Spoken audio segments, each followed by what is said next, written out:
ദൈവത്തിൻ്റെ മഹത്വം പ്രഘോഷിക്കുകയും അത് സ്വീകരിച്ചവരുടെ ദൈവാനുഭവങ്ങൾ പങ്കുവയ്ക്കുകയും ചെയ്യുന്ന ഗ്രീൻ റൂമിൻ്റെ മറ്റൊരു എപ്പിസോഡിലേക്ക് സ്വാഗതം. നമ്മളിന്ന് വിസിറ്റ് ചെയ്യുന്നത് ഭാരതത്തിലെ ആദ്യത്തെ വിശുദ്ധയുടെ അല്ലെങ്കിൽ സഹനത്തിൻ്റെ വിശുദ്ധ എന്നറിയപ്പെടുന്ന നമ്മുടെ സ്വന്തം വിശുദ്ധ അൽഫോൻസാമയുടെ മഠത്തിലേക്കാണ്. ഞങ്ങളെ സ്വീകരിക്കാനായിട്ട് ഒരുപറ്റം സിസ്റ്റേഴ്സ് ഇവിടെ കാത്തിരിപ്പുണ്ട്. അപ്പോൾ നമ്മളിപ്പോൾ പോകാൻ പോകുന്നത് ഭരണങ്ങാനത്തെ FC കോൺവെൻറ്റിലേക്കാണ്. വിശുദ്ധ അൽഫോൻസാമ ജീവിച്ച് കടന്നുപോയ ആ മഠത്തിലേക്ക് നമുക്കൊന്ന് പോകാം.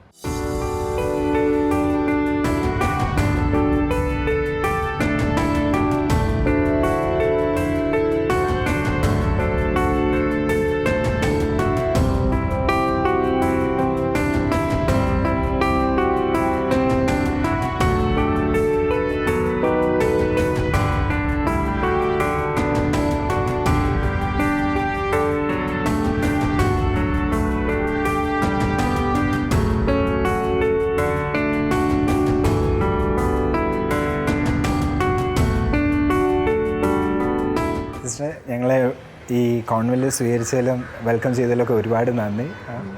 ശരിക്കും പറഞ്ഞാൽ നമ്മുടെ സ്വന്തം വിശുദ്ധ അൽഫോൻസാമ തിരഞ്ഞെടുത്ത കോൺഗ്രിഗേഷനാണിത്. ശരിക്കും ആഴത്തിൽ പറയുകയാണെങ്കിൽ അൽഫോൻസാമ നടന്ന് നീങ്ങിയ വഴികളിലൂടെയാണ് നമ്മളിപ്പോൾ നടക്കുന്നത്. ഒരുപാട് പ്രാർത്ഥനകൾ നിറഞ്ഞ ഒരു കോൺവെൻറ്റൊക്കെയാണ്. അപ്പോൾ ഈ FC കോൺഗ്രിഗേഷനെ പറ്റിയും ഇവിടുത്തെ കാരിസും സിസ്റ്റേഴ്സും അതിനെപ്പറ്റി ഒന്ന് ഞങ്ങൾക്കൊന്ന് പരിചയപ്പെടുത്താമോ? തീർച്ചയായും. FCC എന്നറിയപ്പെടുന്ന ഞങ്ങളുടെ സന്യാസിനി സമൂഹം ഫ്രാൻസിസ്കൻ ക്ലാരിസ്റ്റ് കോൺഗ്രിഗേഷനാണ്. ഈ പറഞ്ഞ പോലെ വിശുദ്ധ അൽഫോൻസാമ ജീവിച്ച് മരിച്ച മഠത്തിലാണ് നമ്മളിപ്പോൾ ആയിരിക്കുന്നത്. ഇതിൻ്റെ ഉള്ളിൽ വിശുദ്ധ അൽഫോൻസാമ കിടന്ന കട്ടിലുണ്ട്. പിന്നെ അൽഫോൻസാമ ഉപയോഗിച്ച സാധനങ്ങളുടെ ഒരു വലിയ ശേഖരം തന്നെ മ്യൂസിയത്തിലുണ്ട്. പിന്നെ ഈ അന്തരീക്ഷം മുഴുവൻ വളരെ ഒരു നിശബ്ദതയാണ്. ഒരു വിശുദ്ധി എപ്പോഴും നമുക്ക് ഇവിടെ വരുമ്പോൾ അനുഭവിക്കാൻ പറ്റും. പിന്നെ ആയിരക്കണക്കിന് ആളുകൾ ഈ അൽഫോൻസാമയുടെ അടുത്ത് വരാനും പ്രാർത്ഥിക്കാനും അവർക്ക് പ്രാർത്ഥിച്ച കാര്യങ്ങളൊക്കെ സാധിച്ചും ഒത്തിരി കിട്ടിയിട്ടൊക്കെ ഉണ്ട്. അങ്ങനെ ഏറെ വിശുദ്ധമായൊരു സ്ഥലത്താണ് നമ്മൾ നിൽക്കുന്നത്. ഞങ്ങളുടെ സഭയെക്കുറിച്ച് പറയുകയാണെങ്കിൽ വിശുദ്ധ ഫ്രാൻസിസ് അസീസിയെക്കുറിച്ച് അറിയാത്ത ആരുമില്ല. അപ്പം സർവ്വസമ്പന്നരായിരുന്നിട്ടും ഈശോയെ പ്രതി എല്ലാം വേണ്ടെന്ന് വെച്ച് ദൈവത്തിന് വേണ്ടി ഇറങ്ങി പുറപ്പെട്ട ഒരു വിശുദ്ധനാണ് അദ്ദേഹം. അദ്ദേഹത്തിൽ ആകൃഷ്ടയായി അദ്ദേഹത്തോടൊപ്പം ചേർന്ന ആളാണ് വിശുദ്ധ ക്ലാര. ഇവരുടെ രണ്ടുപേരുടെയും ചൈതന്യമാണ് ഞങ്ങളുടെ കോൺഗ്രിഗേഷൻ്റെ ഒരു കോർ എന്ന് പറഞ്ഞാൽ. അതുപോലെ ഞങ്ങളുടെ കാരിസം ഈശോയെ അടുത്ത് അനുകരിക്കാൻ വേണ്ടി ഹൃദയ താഴ്മയുടെ ഒരു ജീവിതം നയിക്കാനാണ് ഞങ്ങൾ എടുത്തിരിക്കുന്നത്. പിന്നെ ലോകത്തിൻ്റെ പല ഭാഗത്തായിട്ട് 7000-ഓളം വരുന്ന സന്യാസിനികളുണ്ട്. അവരെല്ലാം ഈശോയെ കൊടുക്കാൻ വേണ്ടി ഇങ്ങനെ ഓടി നടക്കണു. പിന്നെ ഞങ്ങളുടെ ഈ കേരളത്തിലേക്ക് ഈ സന്യാസ സമൂഹം സ്ഥാപിക്കാനിടയായത് അന്നത്തെ വികാരി ജനറലായിരുന്ന 1888 കാലങ്ങളിൽ വികാരി ജനറലായിരുന്ന മാർ ചാൾസ് ലെവീഞ്ഞ് മെത്രാൻ്റെയും പിന്നെ അന്ന് പാലായിൽ ജീവിച്ചിരുന്ന 8 വിശുദ്ധരായ സ്ത്രീകളുണ്ട്. അവരുടെയൊക്കെ പ്രാർത്ഥനയുടെ ഫലമായിട്ടാണ് ഈ കോൺഗ്രിഗേഷൻ സ്ഥാപിക്കാനിടയായത്. ഇതൊക്കെയാണ് ഞങ്ങളുടെ FCCയെക്കുറിച്ച് പറയുകയാണെങ്കിൽ. ഇവിടെ ഇപ്പോൾ മൊത്തം എത്ര സിസ്റ്റേഴ്സ് ഉണ്ട്? ഈ മഠത്തിൽ 45ഓളം സിസ്റ്റേഴ്സ് ഉണ്ട്. അതിൽ 25 പേരും പ്രായമായ അമ്മമാരാണ്. അതുകൊണ്ട് തന്നെ ഇവിടെ എന്നും ആരാധനയുണ്ട്. അമ്മമാരൊക്കെ പ്രാർത്ഥിക്കും. ഞങ്ങളാണെങ്കിൽ എന്താവശ്യം വന്നാലും അവരോടാണ് പ്രാർത്ഥനാ സഹായം ചോദിക്കുന്നത്. അൽഫോൻസാമയോട് പറഞ്ഞ കാര്യങ്ങളെല്ലാം തന്നെ ഞങ്ങൾക്ക് സാക്ഷി കിട്ടിയിട്ടുണ്ട്. പിന്നെ ഇതിനോട് അടുത്തൊരു സ്കൂളുണ്ട്. അപ്പോൾ ഇവിടെയുള്ള കുറച്ച് സിസ്റ്റേഴ്സ് അവിടെ പഠിപ്പിക്കുന്നുമുണ്ട്. അങ്ങനെ ഞങ്ങൾ പല മേഖലകളിലായി ശുശ്രൂഷ ചെയ്യുന്നു. FC കോൺഗ്രിഗേഷനെ പറ്റി നമ്മളിപ്പോൾ കേട്ടു. ഇതിന് പറഞ്ഞു തന്നതിനകത്ത് ഒരുപാട് നന്ദി സിസ്റ്ററെ. നമ്മൾ ഈ ഗ്രീൻ റൂമിൽ ആക്ച്വലി നമ്മുടെ ഈ സിസ്റ്റേഴ്സിൻ്റെയും അച്ഛന്മാരുടെയൊക്കെ ഫാമിലീസിനെ പറ്റിയും അവരുടെ ഒരു കാഴ്ചപ്പാടും എന്തൊക്കെയാണ് നമ്മൾ ഇതിലൂടെയാണ് കടന്നു പോകാറുള്ളത്. അപ്പോൾ ആദ്യം തന്നെ നമുക്ക് സിസ്റ്ററിൻ്റെ ഫാമിലീനെ ഒന്ന് പരിചയപ്പെടാമല്ലോ? തീർച്ചയായിട്ടും. എൻ്റെ ഫാമിലിയിലുള്ള എല്ലാവരും തന്നെ വന്നിട്ടുണ്ട്. നമുക്ക് അവരെയും പരിചയപ്പെടാം.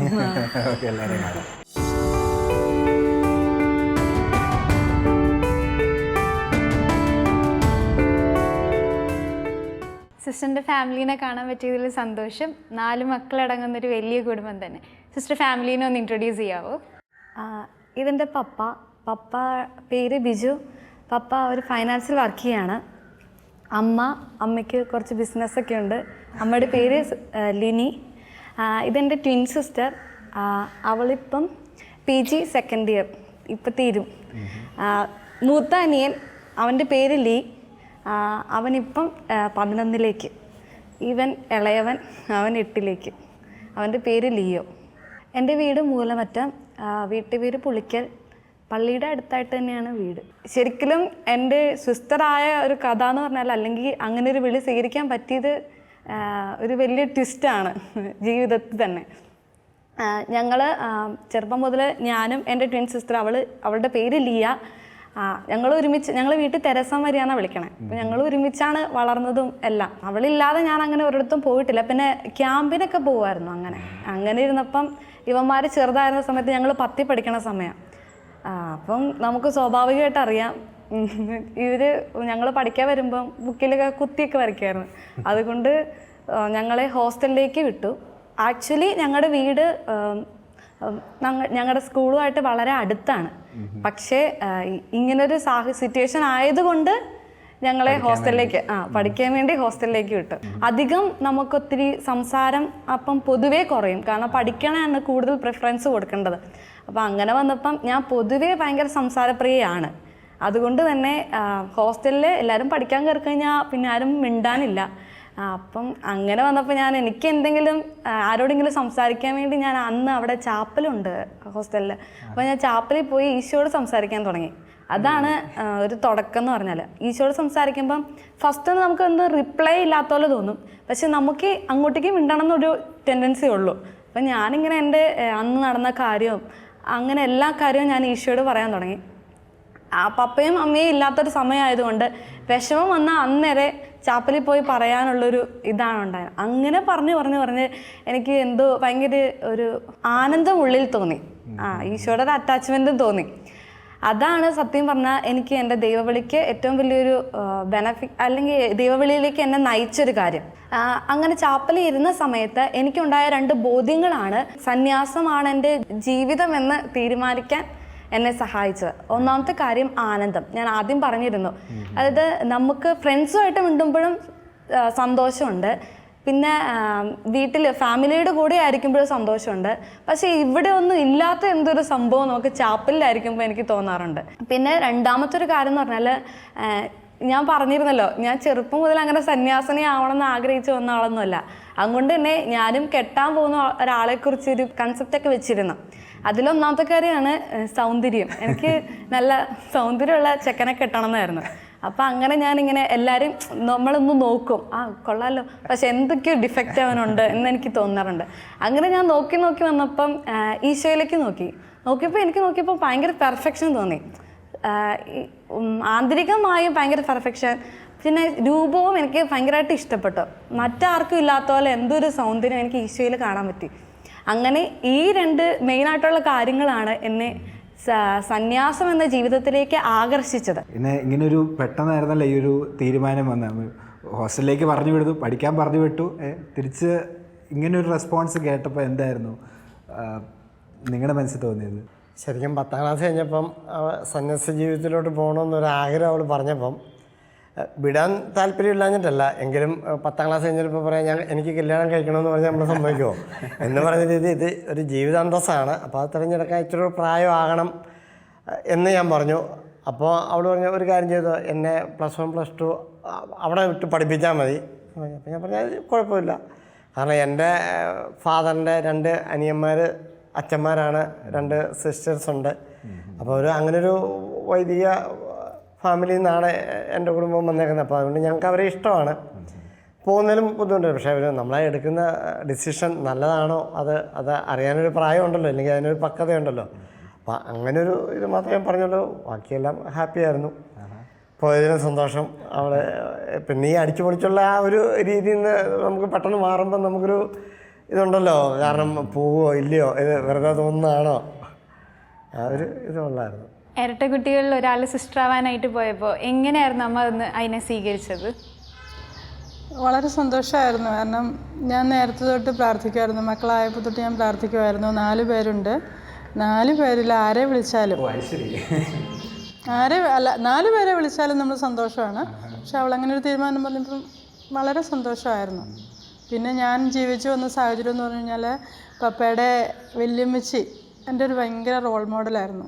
ഞാൻ വന്ന കാലം തൊട്ട് അമ്മച്ചി ഭയങ്കര ബോൾഡാണ്, ഒത്തിരി കൊന്തയില്ലേ പ്രാർത്ഥിക്കും എല്ലാവർക്കും. അപ്പം ഞാൻ ക്യാരിങ്ങാന്ന് അറിഞ്ഞ് കഴിഞ്ഞപ്പം തൊട്ട് പറയായിരുന്നു ഓള് 2 പേരെ വളർത്തുണ്ടായേ. അപ്പോൾ ആ അമ്മച്ചിയുടെ ഒരു പ്രാർത്ഥന അതൊന്നും എൻ്റെ കൂട്ടത്തിലുണ്ട്. പിന്നെ അമ്മച്ചി വിദ്യാഭ്യാസം വലിയധികം ഇല്ലെങ്കിലും നല്ല അറിവാണ്. അപ്പോൾ അമ്മച്ചിയുടെ ഓരോ സംസാരവും നമ്മളിങ്ങനെ അതൊരു ഭയങ്കര നമുക്കൊരു എനർജിയാണ് കിട്ടുന്നത്. അതുണ്ടായിരുന്നു. പിന്നെ എല്ലാ കാര്യത്തിലും നല്ല സ്ട്രിക്റ്റായിട്ടാണ് പെൺപിള്ളേരെ, അല്ലെങ്കിൽ പെൺപിള്ളേരെ എന്തൊക്കെ ചെയ്യണം അങ്ങനെയൊക്കെയുള്ളത്. അപ്പം അന്ന് ഇവർക്കത് ബുദ്ധിമുട്ടായിരുന്നു, പക്ഷെ ഇപ്പം അത് ഒത്തിരി ഗുണമായി എന്ന് അവർ തന്നെ പറയുന്നുണ്ട്. അടുത്ത എനിക്ക് ചോദിക്കാനുള്ളത് ട്വിൻ സിസ്റ്റർ ലിയോടാണ്. എങ്ങനെയായിരുന്നു ലിയ സിസ്റ്റർ മഠത്തിൽ പോകണമെന്ന് പറഞ്ഞപ്പോൾ അതിനെ അക്സെപ്റ്റ് ചെയ്തതും എങ്ങനെയായിരുന്നു അതിനെ നോക്കിക്കണ്ടത്? അവൾ എന്നോട് വന്ന് മടത്തി പോകണം ഇങ്ങനെ ആഗ്രഹം ഉണ്ടെന്ന് പറഞ്ഞപ്പോൾ ഞാൻ പറഞ്ഞു നീ പോക്ക് കുഴപ്പമൊന്നുമില്ല എന്നുള്ള രീതിയിലാണ് പറഞ്ഞത്. കാരണം എനിക്ക് 100% ഉറപ്പായിരുന്നു അവൾ തിരിച്ചു വരും, ഈ പോക്കൊക്കെ നമ്മൾ കുറേ കണ്ടിട്ടുണ്ടെന്നുണ്ടെങ്കിൽ ഞാൻ പറഞ്ഞു പൊക്കോ എന്നൊക്കെ പറഞ്ഞു. അത് കഴിഞ്ഞ് ശരിക്കും അവൾ ആ ഒരു ഫീൽഡിൽ അല്ലെങ്കിൽ ആ ഒരു വിളിയിലേക്ക് അവൾക്കൊരു ഇതുണ്ടെന്ന് എനിക്ക് മനസ്സിലായി. നോവിഷ്യേറ്റ് കയറിയപ്പോഴും അതുവരെ ഞാൻ ഇടയ്ക്കിടയ്ക്ക് നമ്മൾ കാണും, അങ്ങനെ എനിക്കത്ര വലിയ പ്രശ്നം തോന്നിയില്ല. കാരണം എനിക്കൊരു ഉറപ്പുണ്ടായിരുന്നു അവൾ തിരിച്ചു വരും എന്നുള്ളൊരു ഉറപ്പുണ്ടായിരുന്നു. പക്ഷെ നോവിഷ്യേറ്റ് കയറിയപ്പോൾ എനിക്ക് മനസ്സിലായി ഞാൻ വിചാരിച്ച പോലെയൊന്നുമല്ല, അവൾ ശരിക്കും പോയതാണെന്നൊക്കെ പറഞ്ഞ് ഭയങ്കര ആ ഒരു സമയത്ത് തന്നെ എനിക്ക് ശരിക്കും വിഷമം ഉണ്ടാവാൻ തുടങ്ങി. ഭയങ്കര മിസ്സിങ് ആയിരുന്നു. അത് പിന്നെ എനിക്ക് ബർത്ത്ഡേ ഒക്കെ പിന്നെ ഞങ്ങൾ ഒന്നിച്ച് കേക്കൊക്കെ മുറിക്കാറുള്ളൂ. അത് മടത്തി പോയി കഴിഞ്ഞിട്ട് അങ്ങനെ തന്നെയായിരുന്നു. സസ്പെൻസ് ആയിട്ട് കൊണ്ട് ഞങ്ങൾ കേക്കൊക്കെ കൊണ്ടേ മുറിക്കും. അങ്ങനെ നോവിഷ്യേറ്റിൻ്റെ ഒരു സമയത്ത് മാത്രമേ നമുക്ക് അങ്ങനെയൊന്നും പറ്റാതെ വന്നിട്ടുള്ളൂ. അപ്പോൾ ലീ 2ാം ക്ലാസ്സിൽ പഠിക്കുമ്പോഴല്ലേ ചേച്ചി പോയത്? അപ്പോൾ ആ സമയത്ത് എന്തായാലും അന്ന് ഓർമ്മയുണ്ടോ പോയ കാര്യമോ? ഓർമ്മയുണ്ടോയെന്ന് വെച്ചാൽ പോയതായിട്ട് ആ ചേച്ചി 10ാം ക്ലാസ് ഇവർ ഹോസ്റ്റലൊക്കെ ഓർക്കുന്നുണ്ട്. പിന്നെ എനിക്ക് അന്ന് അറിയത്തില്ല മഠം എന്നതാ ഹോസ്റ്റൽ എന്നാ ഒന്നും അറിയത്തില്ല എനിക്ക്. പിന്നെ ജസ്റ്റ് അതൊക്കെ കഴിഞ്ഞിട്ടൊരു 3-4ാം ക്ലാസ്സൊക്കെ ആയപ്പോഴാണ് ചേച്ചി മടത്തി പോയി, ഇപ്പോഴാണ് ക്ലിക്കായി വരുന്നത്. അതിന് ഇപ്പോൾ എങ്ങനെയാണ് പോയാൽ സന്തോഷമാണോ അതോ? ചേച്ചി പറഞ്ഞ പോലെ എനിക്കങ്ങനെ ഒരു അകന്നൊരു ഫീലിംഗ് തോന്നുന്നില്ല ഇപ്പോഴും. കാരണം ഞാനും മരിയ ചേച്ചിയായിരുന്നു ജസ്റ്റ് ഗ്രൂപ്പിസം അല്ലത്, ജസ്റ്റ് ഞങ്ങളൊരു ഗ്രൂപ്പാണ്, ഇവരും തെരച്ചേച്ചി ഒരു ഗ്രൂപ്പാണ്. അങ്ങനെ വെക്കുമ്പോൾ എനിക്ക് സപ്പോർട്ട് ഇപ്പോഴും മരിയ ചേച്ചിയായിരുന്നു. അപ്പോൾ പോയപ്പോൾ അപ്പോൾ ഒരു ചെറിയ സങ്കടം ഉണ്ടായിരുന്നു. പിന്നെ ഇപ്പോൾ അങ്ങനെയൊന്നും അവർ അകലിച്ചൊന്നും തോന്നുന്നില്ല, അങ്ങനെയൊക്കെ പോകുന്നു. അപ്പോൾ വീട്ടിലെ ഏറ്റവും ഇളയ അനിയനാണല്ലോ ലിയോ. അപ്പോൾ മൂത്ത ചേച്ചി സിസ്റ്ററാകാൻ പോയിട്ട് ഇപ്പോൾ കൂടെ ഇരിക്കുമ്പോൾ എന്താണ് കുഞ്ഞിന് തോന്നണത്? ചേച്ചി സിസ്റ്ററാകാൻ പോയപ്പോൾ എനിക്ക് വലിയ ഓർമ്മയൊന്നുമില്ല. പിന്നെ തോന്നുന്നു ചേച്ചിനെ ഇടയ്ക്കിടയ്ക്ക് കാണാൻ. പിന്നെ അവിടെ പോയി കാണുമ്പോൾ എല്ലാ ചേച്ചിമാരായിട്ട് കൂട്ടായിരുന്നു, സിസ്റ്റേഴ്സായിട്ട്. സിസ്റ്റർ ഇപ്പോൾ സിസ്റ്ററിൻ്റെ ഫാമിലിയിലെ പപ്പ മമ്മി എല്ലാവരുടെയും ഷെയറിങ് കേട്ടു, ഒരുപാട് സന്തോഷം. ദൈവവിളി എത്രത്തോളം മഹത്വമുള്ളതാണെന്ന് കേൾക്കുമ്പോൾ നമുക്ക് മനസ്സിലാവും. അപ്പോൾ ഇവരുടെ ഇപ്പോൾ കൂടെ ഇരിക്കുമ്പോൾ എന്താ സിസ്റ്ററിന് തോന്നുന്നത്? എൻ്റെ ദൈവവിളിയെക്കുറിച്ച് പറയുകയാണെങ്കിൽ ഞാൻ ദൈവവിളി എന്ന അല്ലെങ്കിൽ എൻ്റെ ജീവിതാന്തസ് തിരഞ്ഞെടുക്കാനുള്ള തീരുമാനം 10ാം ക്ലാസ്സിൽ വെച്ചാണ് എടുത്തത്. അപ്പം അന്ന് ആ കാലഘട്ടത്തിൽ ഉണ്ടായിരുന്നൊരു പ്രശ്നം എന്ന് പറഞ്ഞാൽ ഈ കാലഘട്ടത്തിൽ അതുണ്ട്. 10ലാകുമ്പം ബുദ്ധി ഉറച്ചില്ല, അല്ലെങ്കിൽ പൊട്ട ബുദ്ധിക്ക് എടുക്കുന്ന തീരുമാനമാണ്, അങ്ങനെ നമ്മൾ ഒത്തിരി കേൾക്കേണ്ടി വരും. അപ്പം എൻ്റെ ഒരു കോൺസെപ്റ്റ് ഇതാണ്, നമ്മൾ 10 കഴിയുമ്പോൾ തന്നെ മുന്നോട്ട് ഏത് കരിയർ ഞാൻ എടുക്കണം എന്നൊരു തീരുമാനത്തിന് വേണ്ടി നമ്മൾ ഒരു സ്ട്രീം ചൂസ് ചെയ്യും. സയൻസ് അല്ലെങ്കിൽ കോമേഴ്സ് അല്ലെങ്കിൽ അങ്ങനെ ചെയ്യാനുള്ള ബുദ്ധി നമുക്കുണ്ടെങ്കിൽ ദൈവം വിളിച്ചെന്ന് തിരിച്ചറിഞ്ഞ് അതിലേക്ക് വരാനും നമുക്ക് പറ്റും. പിന്നെ ഒരിക്കലും മാതാപിതാക്കളെ അങ്ങനെ വിഷമിപ്പിച്ചിട്ട് പോകണമെന്നല്ല, പക്ഷെ എന്നാലും എന്തെങ്കിലുമൊക്കെ വിഷമം ഉണ്ടല്ലേ നമ്മൾ കൊടുക്കുന്ന ദൈവത്തിന് നമ്മൾ കൊടുക്കുമ്പോൾ അതിന് കൂടുതൽ വില കിട്ടണമെങ്കിൽ നമ്മളത് ഇച്ചിരി സങ്കടത്തോടെ അല്ലെങ്കിൽ ഇച്ചിരി ത്യാഗം ചെയ്യേണ്ടി വരും. അതാണ് എനിക്ക് പറയാനുള്ളത്. അതുകൊണ്ട് 10ൽ ആരെങ്കിലും ദൈവവിളി അല്ലെങ്കിൽ അങ്ങനെ ഒരു ആഗ്രഹം ഉണ്ടെന്ന് തോന്നിയാൽ ദൈവം ഇതാരും അത് പൊട്ട ബുദ്ധിയാണെന്നൊന്നും പറഞ്ഞ് കളയരുത്. പിന്നെ നമുക്കാണെങ്കിലും ഈ ഫോർമേഷൻ കാലഘട്ടത്തിൽ നമ്മളിപ്പം +1 +2 സയൻസ് എടുത്തെന്ന് പറഞ്ഞാൽ നമ്മൾ ഒരിക്കലും ഡോക്ടർ ആകാൻ പോകത്തില്ല. നമുക്കതൊരു ചോയ്സ് നമ്മൾ എടുത്തു, ഇനിയും നമുക്ക് തീരുമാനിക്കാൻ ഒരു ഇതുണ്ട്. അതുപോലെ ഇപ്പം നമ്മൾ എനിക്ക് ദൈവവിളി അല്ലെങ്കിൽ എനിക്ക് സിസ്റ്റർ ആവണമെന്നൊരു ആഗ്രഹം കൊണ്ട് ഞാൻ മടത്തിപ്പോയെന്ന് പറഞ്ഞ് ഒരിക്കലും ഞാൻ സിസ്റ്ററായിട്ടേ അവിടെ നിന്ന് വരുവുള്ളൂ എന്നില്ല. അവിടെ എനിക്ക് തീരുമാനം എടുക്കാൻ പിന്നെയും ചാൻസസ് ഉണ്ട്. അപ്പം നമ്മൾ ഓരോ ഫോർമേഷൻ കാലഘട്ടത്തിലും ഇതാണോ എൻ്റെ വിളി എന്ന് ഞാൻ കൂടുതൽ തിരിച്ചറിയാണ്. എൻ്റെ മാതാപിതാക്കൾ എനിക്ക് വലിയൊരു ഗിഫ്റ്റാണെന്ന് ഞാൻ വിചാരിക്കുന്നത് അതാ. ഇപ്പം പപ്പ ഓൾറെഡി പറഞ്ഞു 10 കഴിഞ്ഞപ്പോൾ അവൾ സിസ്റ്റർ ആവണമെന്ന് ആഗ്രഹം പറഞ്ഞപ്പോൾ പപ്പയ്ക്ക് എതിർപ്പില്ല. പക്ഷേ ഇതാണ് പ്രശ്നം വെച്ചാൽ എടുത്ത തീരുമാനം ശരിയാണോ എന്നൊരു ബോധ്യം. അപ്പം എന്നാലും അവരെന്നെ വിട്ടു. നീ കണ്ടെത്തിയതിൻ്റെ പുറകെ നീ പൊക്കോളാൻ എനിക്കൊരു അനുവാദം അവർ തന്നു. അതുകൊണ്ടാണ് എനിക്ക് കൂടുതൽ ഈശോയോട് അടുക്കാനും ഈശോയ്ക്ക് സ്വന്തമാകാനൊക്കെ പറ്റിയത്. ഒരുപാട് സന്തോഷം. ഇത് കേൾക്കുന്നവർക്ക് ഭയങ്കര ഇൻസ്പിറേഷൻ ആകട്ടെ, ഇങ്ങനെ ഒരു ഹാർഡ് സ്റ്റെപ്പ് വെക്കാൻ എല്ലാവർക്കും പറ്റട്ടെ. ഇനി എന്നെപ്പോലെ തന്നെ ബാക്കിയുള്ള സിസ്റ്റേഴ്സിൻ്റെയും ദൈവവിളി നമുക്ക് കേൾക്കാം. തീർച്ചയായും അത് കേൾക്കാൻ ഞങ്ങൾ കാത്തിരിക്കുകയാണ്. അപ്പോൾ ഇനി അവരുടെയും കൂടെ കേട്ടേക്കാം.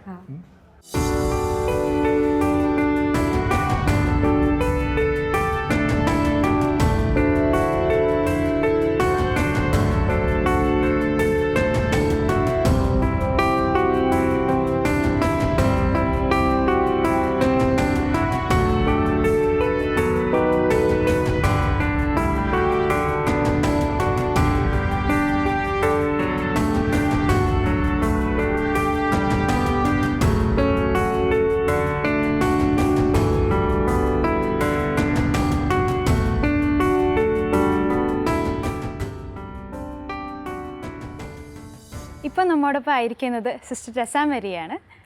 സിസ്റ്ററിൻ്റെ ദൈവവിളിയെ പറ്റിയൊക്കെ നമ്മൾ കേൾക്കുന്നതിന് മുന്നായിട്ട് സിസ്റ്ററിനെ പറ്റി ഒന്ന് ഇൻട്രൊഡ്യൂസ് ചെയ്യാമോ? വീട്ടിൽ ആരൊക്കെയുണ്ട്, വീട് എവിടെയാണെന്നൊക്കെ?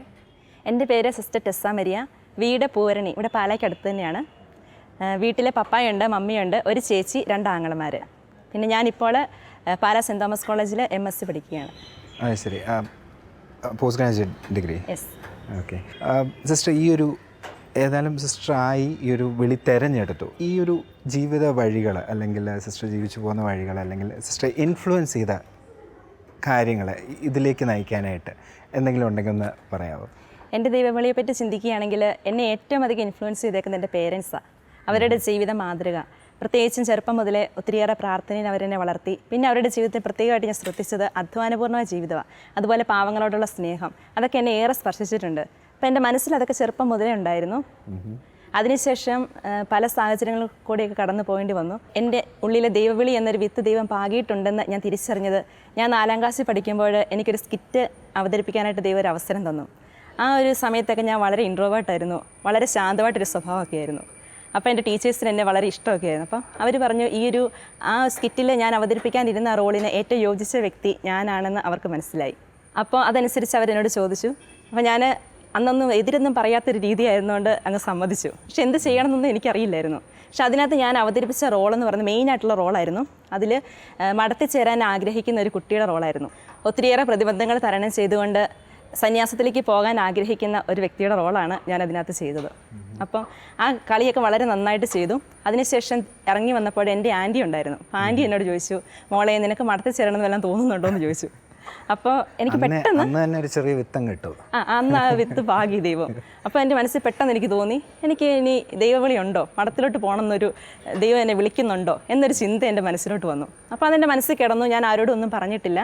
പിന്നെ 5ാം ക്ലാസ്സിലൊക്കെ പോയി കഴിഞ്ഞപ്പോഴത്തേനും കുറച്ചുകൂടെ ഞാൻ ആക്റ്റീവായി. കാരണം സിസ്റ്റേഴ്സൊക്കെ പഠിപ്പിക്കാൻ തുടങ്ങി. അവർ എനിക്ക് ഡാൻസ് കളിക്കാനൊക്കെ ഒരു കഴിവുണ്ട്, പാട്ട് പാടാൻ കഴിവുണ്ട്, അതൊക്കെ മനസ്സിലാക്കി അവരെന്നെ കുറേ കൂടി പുറത്തേക്ക് കൊണ്ടുവന്നു. അപ്പോൾ ഞാൻ കുറേ കൂടി ആക്റ്റീവായി. പിന്നെ നന്നായിട്ട് പഠിക്കുകയൊക്കെ ചെയ്യുമായിരുന്നു. അപ്പോൾ അങ്ങനെയൊക്കെ വന്നു കഴിഞ്ഞപ്പോഴേക്കും എനിക്ക് തോന്നി ഞാനിങ്ങനെ ഒതുങ്ങി ജീവിക്കുന്ന ഒരു വ്യക്തിയല്ല, കുറച്ചുകൂടെ ലോകത്തിലേക്ക് ഇറങ്ങണം. അപ്പോൾ അങ്ങനെ ഒരു സന്തോഷപൂർവ്വ ജീവിതത്തിലേക്ക് പോയി. എല്ലാവരോട് കൂട്ടൊക്കെ കൂടി അങ്ങനെ ആക്റ്റീവായിട്ട് അങ്ങ് പോയി. അപ്പോൾ ഈ ഒരു കാര്യം ഞാനങ്ങ് വിട്ടുപോയി. പക്ഷേ എൻ്റെ ഉള്ളിൽ ഞാൻ ചെറുപ്പം മുതൽ ഇങ്ങനെ ഈശോയോട് സംസാരിക്കുമായിരുന്നു, കൂട്ടുകാരോട് സംസാരിക്കുന്ന പോലെ ഈശോയോട് സംസാരിക്കുമായിരുന്നു. പിന്നെ ഒരു പ്രത്യേകത എന്ന് പറഞ്ഞാൽ എന്നും പള്ളിയിലൊന്നും എല്ലാ ദിവസവും ഒന്നും പോവുമോ, വലിയ ഭക്തിയോ അങ്ങനെയൊന്നുമില്ല. ഞായറാഴ്ച പള്ളിയിൽ പോകും, സാധാരണ രീതിയിലൊക്കെ ജീവിക്കും, അങ്ങനെയൊക്കെയാണ്. പക്ഷേ എന്നും അപ്പോൾ എൻ്റെ വിചാരം എങ്ങനെയായിരുന്നു, എന്നും പള്ളിയിൽ പോകുന്നവർ, ഒത്തിരി ഭക്തിയുള്ളവർ, അങ്ങനെയുള്ളവർക്കൊക്കെ അല്ലേ ദൈവവിളി. എന്നെപ്പോലെ ഇങ്ങനെ മേക്കപ്പ് ചെയ്ത് ഡാൻസ് കളിച്ച് ആടിപ്പാടി നടക്കുന്നവർക്കൊന്നും അങ്ങനെ ഒരു വിളി ഇല്ലല്ലോ എന്നൊരു ചിന്തയായിരുന്നു. അപ്പോൾ ഞാൻ ആ കാര്യം അങ്ങ് വിട്ടുപോയി. അതിനുശേഷം ഞാൻ 8ാം ക്ലാസ്സിൽ പഠിക്കുമ്പോൾ വിശുദ്ധി അൽഫോൻസാമയെ വിശുദ്ധിയാക്കുന്ന ഒരു സമയമാണ്. അപ്പോൾ ആ സമയത്ത് സൺഡേ ദീപികയിൽ ഒരു ആർട്ടിക്കിൾ വന്നു. അപ്പോൾ ആ ആർട്ടിക്കിൾ ഞാൻ വായിക്കാനിടയായി. അപ്പോൾ അത് വായിച്ചപ്പോൾ എനിക്ക് 2 കാര്യം എന്നെ ഏറെ സ്പർശിച്ചു. ഒന്ന്, അൽഫോൻസാമ പറഞ്ഞൊരു കാര്യമാണ്, പുഞ്ചിരി ഒരു തിരുവട്ടമാണ്, സങ്കടപ്പെടുന്നവരുടെ മുഖത്തേക്ക് നോക്കി ഞാൻ കരുണയോടെ പുഞ്ചിരിക്കും. അപ്പം എനിക്കിനി പുഞ്ചിരിച്ച് എപ്പോഴും എന്നെക്കുറിച്ച് എല്ലാവരും പറയുന്നൊരു കാര്യം, നല്ല സന്തോഷവതിയാണല്ലോ പുഞ്ചിരിച്ചുകൊണ്ട് നടക്കുന്നത്, അങ്ങനെയൊക്കെ ഇങ്ങനെ പറയും. അപ്പോൾ എൻ്റെ വിചാരം, എനിക്കിങ്ങനെ ദൈവം ഇങ്ങനെ ഒരു കൃപ തന്നിട്ടുണ്ട്. അപ്പോൾ ആ കൃപ ലോകത്തിലെ ഈശോയുടെ സ്നേഹം ആഗ്രഹിക്കുന്നവർക്കെല്ലാം അത് കൊടുക്കണം, അങ്ങനെ ഒരു ആഗ്രഹം എൻ്റെ ഉള്ളിൽ വന്നു. അതുപോലെ മറ്റൊരു കാര്യം, ഒരു വചനം ഉണ്ടായിരുന്നു, വിശുദ്ധ യോഹന്നാൻ 12:24, ഗോതമ്പ് മണി നിലത്ത് വീണ് അഴിയുന്നില്ലെങ്കിൽ അത് അതേപടി ഇരിക്കും, അഴിയുന്നെങ്കിലോ അത് വളരെയേറെ ഫലം പുറപ്പെടുവിക്കും. ഇത് അൽഫോൻസാമയുടെ ജീവിതത്തെ സ്വാധീനിച്ചൊരു വചനമാണ്. അപ്പം എനിക്കാണ് അൽഫോൻസാമ്മയുടെ ജീവിതം എന്ന് പറഞ്ഞാൽ വളരെയേറെ സ്വാധീനിച്ചൊരു ജീവിതമാണ്. അതുപോലെ തന്നെ ആ ആർട്ടിക്കിളിനോടൊപ്പം അൽഫോൻസാമ്മയുടെ യഥാർത്ഥ മുഖത്തോട് കൂടിയിട്ടുള്ള ഒരു ഫോട്ടോയും ഉണ്ടായിരുന്നു. അപ്പോൾ അതുവരെ ഞങ്ങൾ കണ്ടിരിക്കുന്ന എല്ലാം വരച്ച ഫോട്ടോസാണ്. അപ്പോൾ ഇത് യഥാർത്ഥത്തിലുള്ളൊരു ഫോട്ടോ ആയപ്പോൾ എനിക്ക് കുറേ കൂടെ വിശ്വാസം, ഇങ്ങനെ ഒരാൾ ഇവിടെ ജീവിച്ചിട്ടുണ്ട്, അങ്ങനെ ഒരു വിശ്വാസം കൂടി കിട്ടി. അപ്പോൾ ഞാൻ അന്ന് തന്നെ ആ ഫോട്ടോ കട്ട് ചെയ്തിട്ട് എൻ്റെ റൂമിൽ എൻ്റെ ഭിത്തിയിൽ ഞാൻ ഒട്ടിച്ചു വെച്ചു. പിന്നെ എന്നും ഞാൻ അൽഫോൻസാമ്മയോട് വർത്താനം പറയാൻ തുടങ്ങി. ഈശോയോട് ഇങ്ങനെ സംസാരിക്കുന്നവർ തന്നെ അൽഫോൻസാമ്മയോട്. പക്ഷേ ആർക്കും എൻ്റെ ഒരു സ്വഭാവം മനസ്സിലായിട്ടില്ല. കാരണം പുറമേ ഞാൻ വളരെ ബഹളം വെച്ച് ആക്റ്റീവായിട്ട് ഇങ്ങനെ നടക്കുക. ആർക്കും തോന്നിയിട്ടില്ല മടത്ത് ചേരുമെന്ന്, അങ്ങനെ ഒന്നും ഒരു പ്രത്യേകത എന്നിലില്ല. പക്ഷേ എൻ്റെ ഉള്ളിൻ്റെ ഉള്ളിൽ ഞാനിങ്ങനെ സ്ട്രഗിൾ ചെയ്യുന്നുണ്ട്. ഈശോയ്ക്ക് വേണ്ടി ജീവിക്കണം, വിശുദ്ധയാകണം, അങ്ങനെയുള്ളൊരു ആഗ്രഹമൊക്കെ എൻ്റെ ഉള്ളിലുണ്ടായിരുന്നു. അപ്പം ഞാൻ പറഞ്ഞില്ല ഞാൻ ഒത്തിരി ആക്റ്റീവായിട്ട് ഞാൻ വിട്ടുപോയെന്ന്. പക്ഷേ ഈ ഒരു സംഭവത്തോടു കൂടി എനിക്കത് ഉറപ്പായി, എന്നെ ദൈവം വിളിക്കുന്നുണ്ട്. അപ്പം ഞാൻ 10ാം ക്ലാസ്സിലായിരുന്നപ്പോൾ FCC സിസ്റ്റേഴ്സ് പഠിപ്പിക്കുന്ന സ്കൂളിലാണ് ഞാൻ പഠിച്ചത്. അപ്പോൾ അവർ വൊക്കേഷൻ പ്രൊമോട്ടേഴ്സ് വന്നു കഴിഞ്ഞപ്പം ഞാൻ ആരും അറിയാതെ എൻ്റെ പേര് എഴുതി കൊടുത്തു, ക്യാമ്പിന് ചേരാൻ ആഗ്രഹമുണ്ടെന്ന് പറഞ്ഞ്. അപ്പോൾ അത് കണ്ടിട്ട് അവരെന്നെ വിളിച്ചു. എന്നിട്ട് ഇങ്ങനെ ചോദിച്ചപ്പം ഞാൻ പറഞ്ഞു ഓക്കെ ഞാൻ വരാം. പക്ഷേ ആ സമയത്തൊക്കെ ഞാൻ വീട്ടിലിരിക്കുമ്പോൾ ഏത് സഭ തിരഞ്ഞെടുക്കണം, കാരണം FCCക്കാരുടെ കയറ് എനിക്ക് വലിയ താല്പര്യമില്ലായിരുന്നു. അപ്പം അതെന്താ പെട്ടെന്ന് അൽഫോൻസാമ്മയുടെ ഉടുപ്പൊക്കെ എൻ്റെ മനസ്സിലുണ്ട്, പക്ഷേ കയറ് ഞാൻ അത്ര ശ്രദ്ധിച്ചിട്ടില്ല. അപ്പോൾ കയറിനോട് എനിക്ക് വലിയ ഇഷ്ടം തോന്നിയിട്ടില്ല. അപ്പം ഞാൻ ഓർത്ത് എൻ്റെ വിളി അങ്ങോട്ടാണോ, ഒരു സംശയം തോന്നി. അപ്പം ഞാൻ ആ സമയത്തൊക്കെ ഒത്തിരി സന്യാസ സമൂഹത്തിലെ സിസ്റ്റേഴ്സ് വന്നിങ്ങനെ ചോദിക്കുമ്പോഴെല്ലാം ഞാൻ എല്ലാവർക്കും എഴുതി കൊടുക്കും, ആര് വിളിച്ചാലും പോകാം. പ്രത്യേകിച്ചൊരു താല്പര്യം, അങ്ങനെ പ്രത്യേകിച്ചൊരു കോൺഗ്രിഗേഷൻ അങ്ങനെയൊന്നും ഇല്ലായിരുന്നു. അപ്പോൾ ഇങ്ങനെ ഒരു സംശയം തോന്നിക്കഴിഞ്ഞപ്പോൾ ഞാൻ എല്ലാ സഭകളുടെ വിളിച്ച സഭകളുടെ എല്ലാം പേര് എഴുതിയിട്ട് ഞാൻ ലോട്ടിട്ടു. അങ്ങനെ ഇട്ട് കഴിഞ്ഞപ്പോൾ എനിക്ക് കൂടുതലും കിട്ടിയത് FCCയാണ്. അങ്ങനെ ഞാനിവിടെ ക്യാമ്പിന് വന്നു. ക്യാമ്പിന് വന്നു കഴിഞ്ഞപ്പോൾ വിശുദ്ധ ഫ്രാൻസിസിനെ കുറിച്ചും ക്ലാരയെക്കുറിച്ചും കൂടുതൽ അറിഞ്ഞു. അപ്പോൾ എനിക്ക് കയറിൻ്റെ മാഹാത്മ്യം മനസ്സിലായി. ഹൃദയതാഴ്മയിലൂടെ നിസ്സാരതയിലൂടെ വിശുദ്ധിയിലേക്ക് വളരാൻ. അപ്പം ഞങ്ങളുടെ സഭയുടെ മോട്ടോ തന്നെ എങ്ങനെയാണ്, ഹൃദയതാഴ്മയിലൂടെ വിശുദ്ധിയിലേക്ക്. അപ്പോൾ അങ്ങനെ ഒരു ജീവിതം ഞാൻ ചെറുപ്പം മുതലേ ആഗ്രഹിച്ച ഒരു ജീവിതത്തിലേക്ക് ഞാൻ കടന്നു വന്നതിനൊരു ബോധ്യമുണ്ടായി. അങ്ങനെ ഞാൻ ക്യാമ്പിന് വന്നു. പക്ഷേ പെട്ടെന്ന് എന്നോട് പപ്പ പറഞ്ഞു, നീ അങ്ങനെ ഒരു തീരുമാനം എടുത്ത് പോകാതെ ഇച്ചിരി ഒന്ന് ചിന്തിക്കാൻ പറഞ്ഞു. അപ്പോൾ എൻ്റെ മനസ്സിന് തോന്നി എൻ്റെ ചിന്ത കുറച്ചുകൂടി ഒന്ന് ആലോചിച്ചിട്ട് ചെയ്യാമെന്നൊരു എൻ്റെ മനസ്സിനും തോന്നി. അങ്ങനെ ഞാൻ വീണ്ടും +2 പഠിക്കാൻ പോയി. ആ 2 വർഷം എൻ്റെ ജീവിതത്തിൽ ഒത്തിരിയേറെ മാറ്റങ്ങൾ സംഭവിച്ചിട്ടുണ്ട്. കാരണം ഞാൻ ഇത്രയും കാലം ആയിരുന്ന ഒരു ജീവിതശൈലിയിൽ നിന്ന് ഞാൻ മാറി, കുറേ മേക്കപ്പൊക്കെ കുറച്ചു, കുറച്ചുകൂടെ ശാന്തമായിട്ടുള്ളൊരു ജീവിതത്തിലേക്ക് കടന്നു, നന്നായിട്ട് പ്രാർത്ഥിക്കാൻ തുടങ്ങി. അങ്ങനെ എനിക്ക് മനസ്സിലായി എൻ്റെ ജീവിതം ഇത് തന്നെയാണെന്ന് എനിക്ക് വ്യക്തമായിട്ട് മനസ്സിലായി. പിന്നെ ഞാൻ ധൈര്യപൂർവ്വം പപ്പായോട് പറഞ്ഞു എനിക്ക് പോകണമെന്ന് പറഞ്ഞു. അപ്പോൾ എനിക്ക് എല്ലാ കാര്യങ്ങളും മേടിച്ചു തന്നു. അപ്പോൾ ഒരു മടിയും പറയാതെ എന്നെ വിടുകയും ചെയ്തേ. പക്ഷേ ഞാൻ ഉടുപ്പിടുന്നോടം വരെ പല സാഹചര്യങ്ങളിലും എന്നെ തിരിച്ചു വിളിച്ചിട്ടുണ്ട്, കുറച്ചുകൂടെ തീരുമാനിക്കണം അങ്ങനെയൊക്കെ പറഞ്ഞിട്ടുണ്ട്. എങ്കിലും അവരുടെ ഉള്ളിൽ നല്ല സപ്പോർട്ടായിരുന്നു. അതുകൊണ്ട് ഞാനിപ്പോൾ സന്തോഷത്തോടെ എൻ്റെ സഭയിലായിരിക്കുന്നു. ഒരുപാട് സന്തോഷം. ശരിക്കും പറഞ്ഞാൽ അപ്പോൾ അമ്മയുടെ ആ ഒരു സ്ട്രോങ് ആയിട്ടുള്ള പ്രാർത്ഥനയാണ് ഇപ്പോഴും സിസ്റ്ററിൻ്റെ ഇവിടെ ഇത്ര സ്ട്രോങ് ആയിട്ട് ആ ഒരു ദൈവഹിതത്തിന് വിളിക്ക് നിലനിന്ന് പോകുന്നത് അമ്മയുടെ ഒരു പ്രാർത്ഥനയാണെന്ന് വേണം പറയാം. പിന്നെ എൻ്റെ പപ്പ പറഞ്ഞിട്ടുണ്ട്, ഞാൻ നിന്നെ മാതാവിനെ ഏൽപ്പിച്ചിട്ടുണ്ട്, മാതാവ് നിൻ്റെ കാര്യം നോക്കിക്കൊള്ളും. അങ്ങനെ ഒരു വിശ്വാസം പപ്പായ്ക്കുണ്ടായിരുന്നു. അതൊക്കെ എൻ്റെ ജീവിതത്തിൻ്റെ ഒരു മുൻതൂക്കം തന്നെയാണ്. ഒരുപാട് സന്തോഷം സിസ്റ്ററെ, ഇത്രയും ദൈവവിളിയെ പറ്റി പറയുന്നതിലും സിസ്റ്ററിൻ്റെ ആ ഒരു ജീവിതം അറിഞ്ഞതിലും ഒക്കെ വളരെ സന്തോഷം. Thank you very much.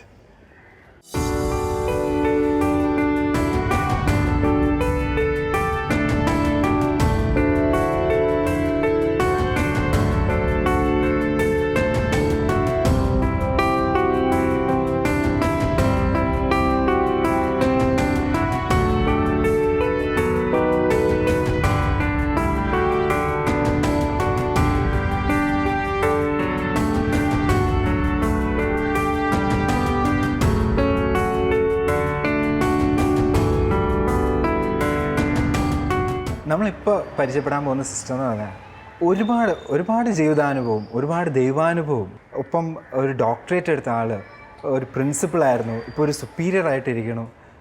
അതിലെല്ലാം ഉപരി ഒരുപാട് ഈ ഒരു സന്യാസി ജീവിതം ഒരുപാട് എൻജോയ് ചെയ്യുന്ന ഒരാളാണ്. അപ്പോൾ നിങ്ങൾക്ക് ആ ടോക്ക് കേൾക്കുമ്പോൾ അല്ലെങ്കിൽ സിസ്റ്റർ സംസാരിക്കുമ്പോൾ നിങ്ങൾക്ക് മനസ്സിലാകാൻ പറ്റും. നമുക്ക് നേരിട്ട് സിസ്റ്ററോട് തന്നെ ചോദിക്കാം. സിസ്റ്റർ ആൻസൽ മരിയ എന്നല്ലേ? സിസ്റ്റർ ഇപ്പം എന്താ ചെയ്യണേ? ഇപ്പം ഞാനൊരു മഠത്തിൻ്റെ സുപ്പീരിയറായിട്ട് വർക്ക് ചെയ്യുവാണ്. ഓക്കെ, എവിടെയാണ്? എടമറ്റം. ഓക്കെ. സിസ്റ്ററിൻ്റെ വീട് എവിടെയാണ്? എൻ്റെ വീട് പൂഞ്ഞാർ അടിവാരം. എൻ്റെ വീട്ടിൽ ചാച്ചനും അമ്മച്ചി, ഞങ്ങൾ 4 മക്കളാണ്. ചാച്ചനും അമ്മച്ചിയും മരിച്ചുപോയി, ഞങ്ങൾ 4 മക്കൾ. സിസ്റ്റർ ഇപ്പോൾ സന്യാസ ജീവിതത്തിലേക്ക് വന്നിട്ട് 56 വർഷം കഴിഞ്ഞു. അപ്പോൾ ഈ 56 വർഷം മുമ്പുള്ള ആ ഒരു ഓർമ്മകൾ ഒന്ന് പങ്കുവയ്ക്കാമോ? തീർച്ചയായും. അത് ഇന്നും എൻ്റെ മനസ്സ് വളരെ ഫ്രഷായിട്ടുണ്ട്. കാരണം ഞാൻ ആദ്യം ചെറുപ്പകാലങ്ങളിലൊക്കെ മടത്തി വരണമെന്ന് ചിന്തിച്ചിട്ട് പോലുമില്ല. എല്ലാ ക്ലാസ്സിലും ഞാൻ ഫസ്റ്റായിരുന്നു. അപ്പോൾ എനിക്ക് എല്ലായിടത്തും ഫസ്റ്റ് കിട്ടുന്നതുകൊണ്ട് ടീച്ചേഴ്സിനെല്ലാം ഭയങ്കര ഇഷ്ടമായിരുന്നു എന്നെ. അപ്പം ഞാൻ വിചാരിച്ച എല്ലാ കാര്യത്തിനും എനിക്ക് ഫസ്റ്റ് ആകണം. അപ്പോൾ ഞാനൊരു ദിവസം 5ാം ക്ലാസ്സിൽ പഠിക്കുമ്പോൾ ആരോടും പറയാതെ പ്രസംഗ മത്സരത്തിന് ചേർന്നു. അപ്പോൾ എനിക്കറിയില്ലായിരുന്നു എന്നാ പ്രസംഗിക്കേണ്ടത്. 5 മിനിറ്റ് മുമ്പ് വിഷയം തന്നു. ഞാൻ ചെന്ന് കയ്യും ഒക്കെ എടുത്ത് നല്ല ശക്തമായിട്ട് എന്തൊക്കെയോ പറഞ്ഞു. എനിക്ക് ബൈ ചാൻസിൽ ഒരു ഫസ്റ്റ് കിട്ടി. അത് കിട്ടിക്കഴിഞ്ഞപ്പോൾ SK പൊറ്റക്കാടിൻ്റെ സഞ്ചാരക്കുറിപ്പുകൾ എന്നുള്ള പുസ്തകം കിട്ടി. ഞാൻ എത്ര ആഹ്ലാദിച്ചു. അതുപോലെ ഓരോ കാര്യത്തിനും പ്രൊഫഷണലായിട്ടൊന്നും പഠിച്ചിട്ടില്ലെങ്കിലും ഡാൻസ് കളിക്കും. ഇങ്ങനെ എവിടെ മത്സരത്തിന് ചേരണം, സമ്മാനം കിട്ടണമെന്നുള്ള ചിന്തയായിരുന്നു കേട്ടോ. പക്ഷെ 10ാം ക്ലാസ്സിൽ വന്നു കഴിഞ്ഞപ്പോൾ ഒത്തിരി മാറ്റം വന്നു എന്നിൽ. ഞാൻ 10ാം ക്ലാസ്സിൽ FCC നടത്തുന്ന ഒരു ചെറിയ കോൺവെൻറ്റിനോടനുബന്ധിച്ചുള്ളൊരു ബോർഡിങ്ങിലായിരുന്നു. അപ്പോൾ അവിടെ വന്നപ്പം അവിടുത്തെ ഒരു സിസ്റ്റർ, ഞങ്ങളെ നോക്കുന്ന സിസ്റ്റർ, ഒത്തിരി സാമ്പത്തിക ശേഷിയുള്ള ഒരു വീട്ടിലെ മിടുക്കി സിസ്റ്ററാണ്. പക്ഷേ സിസ്റ്റർ ഒത്തിരി ത്യാഗം ചെയ്യും, ഭയങ്കര സ്നേഹമാണ്, നല്ല പ്രാർത്ഥന, ഇങ്ങനെ എല്ലാ തരത്തിലും. അതുപോലെ പാവങ്ങളോട് ഭയങ്കര പരിഗണന. ഇതെല്ലാം കണ്ടപ്പോൾ എനിക്ക് ഒത്തിരി അത്ഭുതം തോന്നി കേട്ടോ. സിസ്റ്റർ എനിക്ക് ഒരിക്കലും കൊച്ചരസ്യാപ്പണ്ണിയുടെ ഒരു പുസ്തകം വായിക്കാൻ തന്നു. ഞാൻ 2 ദിവസം കൊണ്ട് അത് വായിച്ചു തീർത്തു. പക്ഷേ വായിച്ചപ്പോൾ തുടങ്ങി ഭയങ്കര ഒരു ശൂന്യതയാണ് മനസ്സിൽ തോന്നിയത്. ഞാനിങ്ങനെ ഏതാണ്ടെല്ലാം നേടണമെന്ന് ഓർത്ത് നടക്കുന്നു. ആ പാവം പുണ്യവതി, അന്ന് 14 വയസ്സുള്ളപ്പം ചേർന്ന പുണ്യവതി, ഈശോയെ മാത്രം സ്നേഹിക്കണം, എല്ലാം ഈശോയ്ക്ക് വേണ്ടി ചെയ്യണം, അങ്ങനെ പ്രാർത്ഥിച്ച് പാവങ്ങൾക്ക് വേണ്ടി പ്രാർത്ഥിച്ച് കള്ളന്മാർക്കും കൊള്ളക്കാർക്കും എല്ലാം വേണ്ടി പ്രാർത്ഥിച്ച് ഇങ്ങനെ പുണ്യവതിയായി. ഞാൻ എന്നാ പൊട്ടത്തരമാണ് കാണിക്കുന്നത് എന്നൊരു ചിന്ത അന്ന് വന്നു. അപ്പോൾ അതിൽ നിന്നാണ് എനിക്ക് മടത്തി ചേരണം, പ്രാർത്ഥിക്കണം എന്നൊക്കെ ഒരു ചിന്ത ഉണ്ടായത്. പിന്നെ 10ാം ക്ലാസ്സിൽ ഇങ്ങനെ റിസൾട്ട് അറിഞ്ഞപ്പോഴേ അന്നൊക്കെ ഞങ്ങൾക്ക് ഈ സ്റ്റാർ ഉണ്ടായിരുന്നു. റിസൾട്ട് വരുമ്പം കുറച്ച് പേർക്കേ ഫസ്റ്റ് ക്ലാസ്സൊക്കെ ഉള്ളല്ലോ. അപ്പോൾ ഈ പേപ്പറിൽ നമ്പറിൻ്റെ നേരെ സ്റ്റാർ വരും. ഈ സ്റ്റാർ കണ്ടപ്പം ഭയങ്കര സന്തോഷം. പിന്നെ അപ്പം ഞാൻ എൻ്റെ ചാച്ചനോട് പറഞ്ഞു എനിക്ക് കോൺവെൻറ്റിൽ ചേരണമെന്ന്. അങ്ങനെയാണ് അന്ന് എന്നെ കോൺവെൻറ്റിൽ കൊണ്ടുവന്ന് വിട്ടിട്ട് ചാച്ചന് പുറകോട്ട് തിരിഞ്ഞ് നോക്കുകയും അവസാനം കണ്ണുനീര് തുടക്കുകയൊക്കെ ചെയ്യുന്ന കണ്ടപ്പം ചങ്കിടിച്ചു. അങ്ങനെ പിന്നെ 10 കഴിഞ്ഞിട്ടാണോ? അതെ, 10ാം ക്ലാസ് കഴിഞ്ഞപ്പോഴാണ്. എനിക്കന്നേ സത്യത്തിൽ 2 കാര്യമായിരുന്നു മടത്തി വരാൻ പ്രശ്നം. ഒന്ന് എൻ്റെ ചാച്ചനെ ഉപേക്ഷിക്കുക. ചാച്ചനെ എനിക്ക് അത്ര ഇഷ്ടമായിരുന്നു. ഞാൻ എല്ലാം ചാച്ചനോട് പറയും, ചാച്ചനെ ഉപേക്ഷിക്കുക. രണ്ടാമത്തേത് എനിക്ക് പഠിക്കണമെന്നുണ്ടായിരുന്നു. കാരണം ഞാൻ ഓർത്തത് മടത്തി വന്നാൽ പഠിക്കാനൊന്നും പറ്റില്ല, അവിടെ പ്രാർത്ഥിക്കണം, ഇങ്ങനെ പുണ്യമൊക്കെ ചെയ്ത് ജീവിക്കണം എന്നല്ലേ. പക്ഷേ ഏതായാലും വേണ്ടിയല്ല, എനിക്ക് സന്യാസം വേണം എന്നൊരാഗ്രഹം അങ്ങ് മനസ്സിൽ ശക്തമായിട്ട് തോന്നിയത് കൊണ്ട് ഞാൻ ഇറങ്ങി പുറപ്പെട്ടതാണ്. പക്ഷേ ഈ 2 കാര്യവും ദൈവവും ഇതിനേക്കാൾ ഭംഗിയായിട്ട് നിർവഹിച്ചു തന്നു. ഒന്ന് എൻ്റെ ചാച്ചന് അന്ന് ഒത്തിരി വിഷമമായിരുന്നെങ്കിലും കുറച്ച് നാൾ കഴിഞ്ഞപ്പം ചാച്ചന് എൻ്റെ സന്തോഷം കണ്ടപ്പം ചാച്ചനും അതിനേക്കാട്ടി സന്തോഷമായി. പിന്നെ രണ്ടാമത്തേത്, ഞാൻ ഉദ്ദേശിച്ച് ആഗ്രഹിച്ച സബ്ജക്റ്റ് തന്നെ പഠിക്കാൻ എനിക്ക് സാധിച്ചു. ഞാൻ PhD വരെ പഠിക്കുകയും ചെയ്തു. എന്നെ സഭയിൽ നിന്ന് അത്രയും പഠിപ്പിച്ചു. അപ്പം സഭയോട് ഭയങ്കര കടപ്പാടാണ്, ദൈവത്തോട്, ദൈവാദ്യമായിട്ട്, പക്ഷേ എൻ്റെ സഭയോട്. സിസ്റ്റർ ഏതാ പഠിച്ചത്? ഏത് വിഷയമാണ്? മാത്തമാറ്റിക്സ്. പിന്നെ എഡ്യൂക്കേഷനിലാണ് PhD എടുത്തിരിക്കുന്നത്. ഞാൻ കോളേജിൽ പഠിപ്പിക്കുമായിരുന്നു. കൊച്ചുറേസ്യ പുണ്യാവതി ഒരുപാട് പേരെ ഇതുപോലെ ഇട്ട് കൊലുക്കുന്നുണ്ട്. സിസ്റ്റർ ഈ ഒരു കഴിഞ്ഞ ഇതിൽ അല്ലെങ്കിൽ ഇത്രയും സന്തോഷമായിട്ട് എങ്ങനെയാണ് സിസ്റ്റർ ഇങ്ങനെ എൻജോയ് ചെയ്യുന്നത്? എൻ്റെ വീടിനെ പോലെ തന്നെ ഞാൻ FCCയെ സ്നേഹിക്കുന്നു. അതുപോലെ എൻ്റെ വീട്ടിലെ സഹോദരങ്ങളെ പോലെ തന്നെ FCCയിലെ സിസ്റ്റേഴ്സിനോട് സ്നേഹമാണ്. അപ്പോൾ അതെനിക്കൊരു ആസ്വാദനമാണ് സത്യത്തിൽ. ഞാൻ ഇങ്ങനെ ആസ്വദിക്കുന്നതുകൊണ്ട് ഞാൻ കോളേജിൽ പഠിപ്പിച്ചുകൊണ്ടിരുന്നപ്പം പലരോടും എൻ്റെ ജീവിതം ഞാൻ സന്തോഷമായിട്ട് ഷെയർ ചെയ്ത് എൻ്റെ പുറത്തും എൻ്റെ ഇവിടെ വന്നവർ പലരുണ്ട്, അവർ സന്തോഷമാണ്. അപ്പോൾ എനിക്ക് അതിൽ സന്തോഷം, ഒരുപാട് സന്തോഷം സിസ്റ്ററെ. ആ ഒരു സന്തോഷമുള്ള മുഖം കാണുമ്പോൾ തന്നെ ഞങ്ങൾക്ക് ഭയങ്കര ആശ്വാസവും ഇൻസ്പിറേഷനും ഒക്കെയാണ്. ഏതായാലും സിസ്റ്ററിനെ പരിചയപ്പെടാൻ പറ്റിയതും. ഞാനേ അങ്ങനെ സന്തോഷം എന്ന് പറയുമ്പോൾ ഒരു ദുഃഖവും ജീവിതത്തിൽ ഉണ്ടായിട്ടില്ലെന്നൊന്നുമല്ല അർത്ഥം കേട്ടോ. ഞാൻ കടന്നുപോയ വിവിധ ഉത്തരവാദിത്തങ്ങളൊക്കെ ഏറ്റപ്പം ഒത്തിരി പ്രശ്നങ്ങൾ ഉണ്ടായിട്ടുണ്ട്, ബുദ്ധിമുട്ടുകൾ ഉണ്ടായിട്ടുണ്ട്. പക്ഷെ അതൊന്നും എന്നെ അലട്ടിയിട്ടില്ല. എന്തെങ്കിലും കൂടുതൽ പ്രശ്നം വരുമ്പം, കൂടുതൽ ബുദ്ധിമുട്ടുകൾ വരുമ്പം ഞാൻ കൂടുതൽ പ്രാർത്ഥിക്കും. കാരണം അന്ന് എൻ്റെ ചാച്ചനോടെല്ലാം ഷെയർ ചെയ്യുമായിരുന്നെന്ന് പറഞ്ഞല്ലോ. ചാച്ചൻ എന്നോട് പറഞ്ഞിട്ടുണ്ട് സ്വർഗത്തിൽ ചാച്ചനേക്കാട്ട് നല്ലൊരു ചാച്ചനുണ്ടെന്ന്. അപ്പോൾ ഞാൻ ദൈവത്തിൻ്റെ മുമ്പിൽ പോയിരുന്നു എൻ്റെ ചാച്ചാന്ന് പറഞ്ഞാൽ പ്രാർത്ഥിക്കുന്നത്. അപ്പം എല്ലാം അങ്ങ് ഷെയർ ചെയ്യും, എല്ലാത്തിനും സൊല്യൂഷൻ ഉണ്ടാവും. അങ്ങനെ ഞാൻ റിയലി ഹാപ്പി.